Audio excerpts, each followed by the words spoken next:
لوگوں کے ساتھ ملاقات کے وقت آپ کا چہرہ کھلا ہونا چاہیے، چہرے پہ خشونت، چہرے پہ رعونت، چہرے پہ سرکشی کے آثار، تکبر اور غرور کے آثار، یہ کسی بھی انسان کو زیبا نہیں دیتے۔ تکبر صرف اللہ کی شان ہے، اور اس کے اسماء مبارکہ میں سے ایک اسم مبارک متکبر ہے۔ الکبریاء ردائی، کہا کبریائی میری چادر ہے، اور جو مجھ سے میری چادر چھیننا چاہے گا میں اس کو جہنم کی آگ میں ڈالوں گا۔ اس کائنات میں ہونے والا پہلا جرم تکبر ہے۔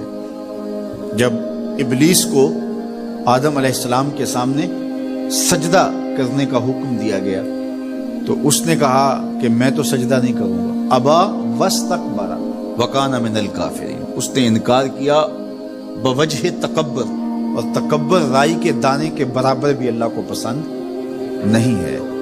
اور قیامت کے دن جب لوگ سور اسرافیل سے آغوش موت میں ہوں گے تو اللہ تعالیٰ جل شانہ لوگوں سے خطاب کرے گا، تو اس میں ایک جملہ یہ ہوگا، این المتکبرون، تکبر کرنے والے کہاں ہیں؟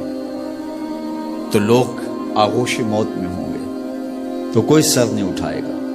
اللہ فرمائے گا این الملوک، بادشاہ کہاں ہیں؟ کیونکہ زیادہ تکبر بادشاہوں میں، حکمرانوں میں ہوتا ہے۔ تو اللہ تعالیٰ فرمائے گا انا المتکبر، میں متکبر ہوں، یہ میری شان، انا المالک، میں بادشاہ ہوں۔ تو بادشاہی اسی کو زیبا ہے، تکبر اسی کو زیبا ہے۔ تو نصیحت کرتے ہوئے فرمایا وَلَا تُسَائِرْ خَدَّكَ لِلنَّاسِ، لوگوں کے سامنے اپنی گردن کو، اپنے چہرے کو، اپنے رخسار کو ٹیڑھا نہ کرنا۔ ابن منظور افریقی نے لسان العرب میں لکھا ہے کہ یہ سعر سے نکلا ہے، اور یہ اونٹ کی ایک بیماری ہے۔ جس طرح بندوں کو لقوہ ہو جاتا ہے، اس کا منہ ٹیڑھا ہو جاتا ہے، تو اونٹ کو ایک بیماری لگتی ہے، تو جب وہ بیماری اس کو لگ جائے تو اس کی گردن ٹیڑھی ہو جاتی۔ تو عرب کے محاورے کے مطابق قرآن نازل ہوا ہے، تو اشارہ کیا کہ جس طرح اونٹ کی گردن ٹیڑھی ہو جاتی ہے تو تکبر کی وجہ سے تمہارا چہرہ بھی ٹیڑھا نہ ہو جائے۔ یہ تمہارا چہرہ اچھا نہیں لگتا، اس پہ خشونت، اس کے اوپر غصہ، اس چہرے کے اوپر جو ہے وہ وحشت اچھی نہیں لگتی، اس چہرے کے اوپر تبسم اور مسکراہٹ اچھا لگتا ہے۔ یہ چہرہ ہنستا ہوا گلاب جیسا ہی اچھا لگتا ہے۔ تو اپنے رخسار کو ٹیڑھا نہ کرو، اپنے لہجوں کو خوبصورت بناؤ، آنے والے سے خندہ پیشانی سے ملو، اور لوگوں کے ساتھ تمہارے رویوں کی خوبصورتی تمہارے چہروں سے دکھائی دے۔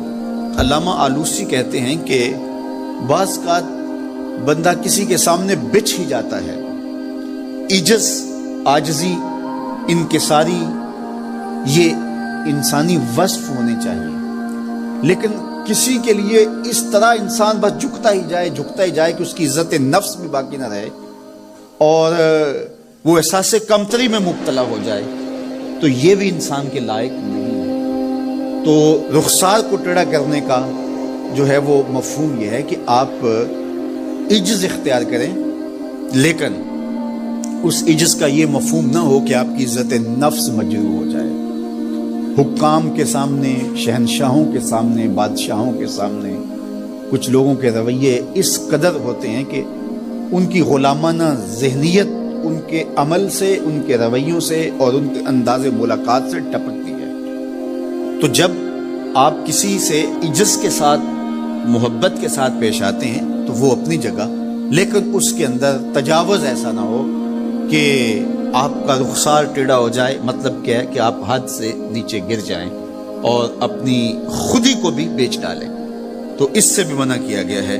تو ان دونوں کے درمیان بیلنس رکھیں، تکبر میں بھی مبتلا نہ ہونے پائیں اور احساس کمتری میں، اور ایسا عجز جو آپ کی خودداری کو بہا کے لے جائے اس میں بھی مبتلا نہ ہونے پائیں۔ وقار کے ساتھ، ادب کے ساتھ، محبت کے ساتھ لوگوں کے ساتھ پیش آئیں۔